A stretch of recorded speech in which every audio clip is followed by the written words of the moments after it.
초연결 시대 글로벌 HR을 관통하는 가장 정제된 화두들을 심도 있게 전합니다. 캐럿 HR 캐스터 제라드입니다. 오늘은 2026년 캐럿 글로벌 HR 컨퍼런스에서 발표한 인적 자원 개발 실태 조사에 대한 결과를 축약 버전으로 여러분과 나누도록 하겠습니다. 이번 발표는 실태 조사의 개요, 조사 결과 분석, 결과 함의로 정리하여 3개의 챕터로 구성하였습니다. 본 결과 발표를 통해 HR 담당자분들의 현실적인 고민을 함께 공유하고 26년 교육체계 및 인재 육성 전략 수립을 위한 소중한 활용 자료가 되길 희망합니다. 그럼 바로 실태조사의 개요부터 출발하겠습니다. 이번 인적자원 개발 실태조사는 국내 300대 주요 기업, 외국계 기업, 공기업 등에서의 근무 중인 344명의 HR 담당자분들이 온라인 서베이를 통해서 참여해 주셨습니다.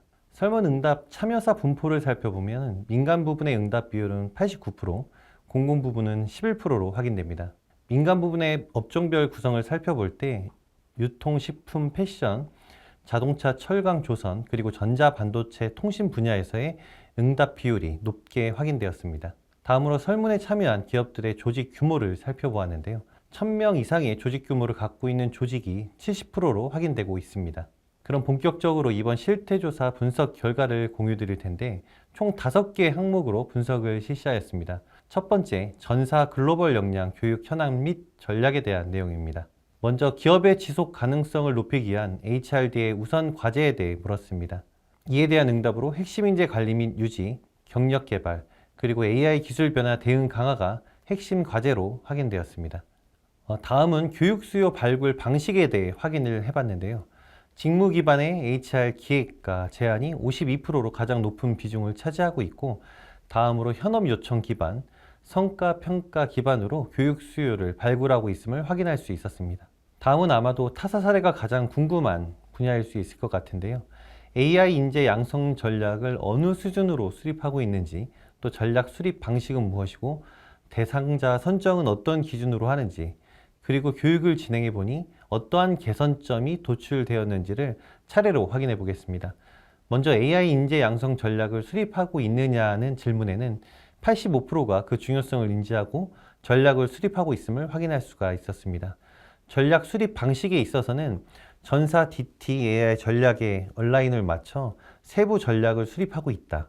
그리고 현업부서 요청에 맞춰 속도감 있게 대응한다라고 응답하고 있어 상당수의 기관에서 AI 인재 양성을 위한 적극성을 보이는 것으로 확인됩니다. AI 인재 교육 대상자 선정 기준으로는 생산성, 효율성을 즉각적으로 체감할 수 있는 직군들이 37%로 가장 높게 확인되고 있는데요. 사실 전 직무와 계층에서 교육이 진행되고 있다 해도 과언이 아니라 생각이 듭니다. 다음으로 AI 교육 진행에 있어서의 애로사항을 살펴봤습니다. 무엇보다 실습형 과정 설계, 또 인프라 부족이 가장 큰 요인이다라고 응답을 하고 있어서 아마도 AI 인재 양성을 위한 교육 과정의 고도화를 이뤄내는 것이 조직별로의 큰 미션이라는 생각이 듭니다. 다음으로 글로벌 인재풀 기준 및 육성 현황에 대한 결과를 확인해 보겠습니다. 글로벌 인재풀 보유 현황과 인재풀 비율을 확인해 보겠는데요. 63%의 기업이 현재 글로벌 인재풀을 보유하고 있거나 계획하고 있다고 응답하고 있습니다. 다음으로 각사의 인재풀 규모에 대한 조사인데 글로벌 기업 표준인 10% 이상의 인재풀을 보유하고 있는 기업은 약 18%로 확인되고 있습니다. 기업들마다 산업 형태, 규모 등 여러 요인들을 고려하여 인재풀의 규모를 관리하겠지만 인재풀의 규모를 확대, 관리해야 하는 과제가 많은 기업에서 있을 것으로 추측됩니다. 글로벌 인재풀을 위한 주요 교육 프로그램으로는 커뮤니케이션, 또 이문화 및 다양성, PT, 협상 등의 비즈 스킬, 글로벌 리더십이 높은 점유율로 확인되고 있습니다. 다음으로 주재원 및 해외 파견자들에 대한 교육 현황을 살펴보겠습니다. 먼저 해외 파견 인재의 업무 성공 요인은 무엇인지를 물었습니다. 그 결과 커뮤니케이션 역량, 가족 및 생활 지원, 국가별 이문화 이해 등을 성공적 현지 업무 수행을 위한 핵심 요인으로 생각하고 있습니다. 성공적 파견을 위해서 해당 요인들에 대한 교육과 지원을 해주면 해외 파견의 선순환 구조를 만들 수 있다고 생각할 수 있겠지만 문제는 역량 있는 인재 풀들이 해외 파견에 대한 선호도가 감소하고 있다는 사실입니다.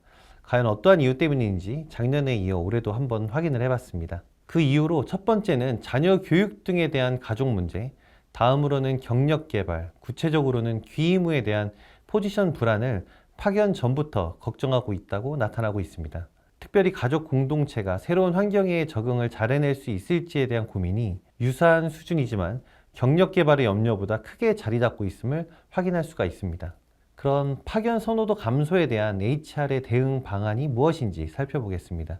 파견 선호도 감소에 대한 대응 방안으로 급여 및 근무 환경에 대한 개선과 현지 지원 체계 강화를 최우선 검토 사항으로 확인하고 있음을 알 수 있습니다. 특별히 올해는 현채인 리더를 확대해 나가겠다는 응답도 전년 대비해서 많이 올랐는데요. 사실 저희 교육 과정에서도 현채인에 대한 교육 과정이 상당 부분 증가했기에 이에 대한 결과가 어색하지는 않은 것 같습니다. 어쩌면 HR 차원에서도 다양한 대응 전략을 수립해 나가는 것이 조직의 지속 가능성을 확보하는 길이라 인식하고 있기 때문에 해외 파견자 감소에 대응하기 위한 다양한 시도가 있으리라 예측됩니다. 다음으로 HR 관점에서의 해외 파견자 관리 시의 애로사항은 무엇일지 확인했습니다. 현채인의 선발과 리텐션, 커뮤니케이션 관련 이슈, 핵심 인재 육성 체계 및 교육 등이 어려움으로 확인되고 있습니다. 앞서 언급드린 해외 파견에 대한 선호도 감소와 파견자 관리 시 애로사항에 대한 과제를 어떻게 해소해 나갈지 HR 관점에서 지속적인 고민과 방향이 제시되어야 할 것입니다. 지금부터는 현채인 및 국내 외국인 근로자 교육 현황에 대한 조사 결과를 확인해 보겠습니다. GHR 아젠다 내용에서도 그 중요성이 증가하고 있다고 말씀드렸는데 조직의 글로벌 경쟁력을 강화하기 위해 현채인 대상 육성 전략 수립과 교육 시행은 조직 통합화를 위한 필수 사항으로 보여지는데요. 현채인을 대상으로 한 교육 육성 전략이 있다라고 응답한 기업이 51%를 보이고 있습니다. 본 실태 조사를 진행한 이후 처음으로 과반이 넘은 비율을 확인할 수 있었습니다. 현채인 규모 면에서도 2,000명 이상의 현채인을 보유하고 있는 기업이 28%에 달하고 있는데 현채인 인력 규모는 더욱 증가할 것으로 예상됩니다. 현채인 관리 시 애로사항을 확인해 봤는데요.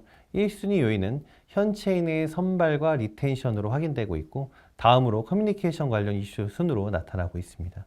앞서 언급한 현채인 관리의 애로사항을 개선하기 위해 한국 이문화, 조직 문화에 대한 이해, 또 기업 핵심 가치와 비전의 공유, 직무 역량 강화 등이 현지화 역량 강화를 위한 필요 교육으로 확인되고 있습니다. 다음으로 국내 외국인 근로자 교육 현황과 인력 규모에 대한 조사 결과입니다. 외국인 근로자를 보유한 기업 중 38%만이 교육 및 육성 체계가 있다고 응답을 하는데 현지인을 대상으로 한 육성 전략이 51%임을 감안할 때 이보다도 낮은 수치임을 확인할 수가 있습니다. 따라서 이들에 대한 육성 체계 수립이 강화되어야 할 것입니다. 인력 규모 면에서 500명 이상의 국내 외국인을 보유한 기업도 11%에 달하고 있는데요. 이민 정책의 변화와 제조업에서의 외국인 근로자 확대 등 그 비중은 더욱 늘어날 것으로 예상이 됩니다. 앞으로 이들과의 상생을 위한 다양한 솔루션을 검토해 봐야 하는 시점이란 생각이 강하게 됩니다. 국내 외국인 근로자 관리 시 애로사항으로는 커뮤니케이션 관련 이슈, 또 선발 및 리텐션 등으로 확인되는데 이러한 요인을 개선하기 위한 적극적 대응 전략이 필요할 것으로 보여집니다. 해당 인력을 대상으로 한 필요 교육으로는 일반적으로 생각할 수 있는 어학 능력의 개선을 위한 교육도 있지만 한국 이문화 및 조직 문화 이해, 기업 핵심 가치와 비전의 공유, 직무 역량 강화를 위한 교육 지원이 더욱 요구되고 있는 것으로 확인되고 있습니다. 마지막으로 리더십 교육 현황에 대한 내용입니다. 먼저 조직 내 리더십 주요 키워드가 무엇인지를 물었는데요. 리더십 역량 발현에 있어서 어떻게 AI 기술을 활용할지에 대한 고민이 조직 개발의 주요 키워드를 형성하고 있음을 확인할 수가 있습니다. 다음으로 리더 후보자 발굴 및 양성, 조직의 민첩성 강화 순으로 나타나고 있습니다. 다음으로 지난 1년간 리더십 교육 시행 현황을 확인해 봤는데요. 신규 입사자 온보딩, 기존 리더와 임원들에 대한 교육, 또 승진자들에 대한 교육 시행이 활발했던 것으로 확인이 됩니다. 다음은 리더십 및 조직 진단 진행 유무에 대해서 확인을 해봤는데요. 61%가 리더십 및 조직 진단을 진행하는 것으로 나타났습니다. 그만큼 조직 내 리더십에 대한 관심도와 중요도가 높음을 알 수 있습니다.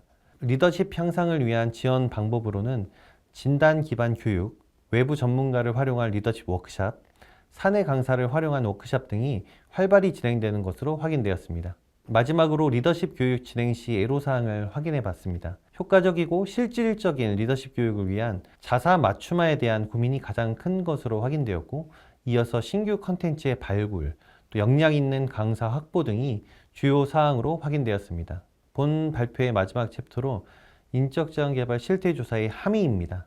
총 5개의 사항으로 정리를 했습니다. 첫 번째 함의는 글로벌 HRD의 명확한 과제인데요. 앞서 글로벌 역량 강화 교육 체계 수립과 글로벌 인재 육성 전략 수립 및 시행 등을 GHRD 주요 아젠다로 확인할 수가 있었습니다.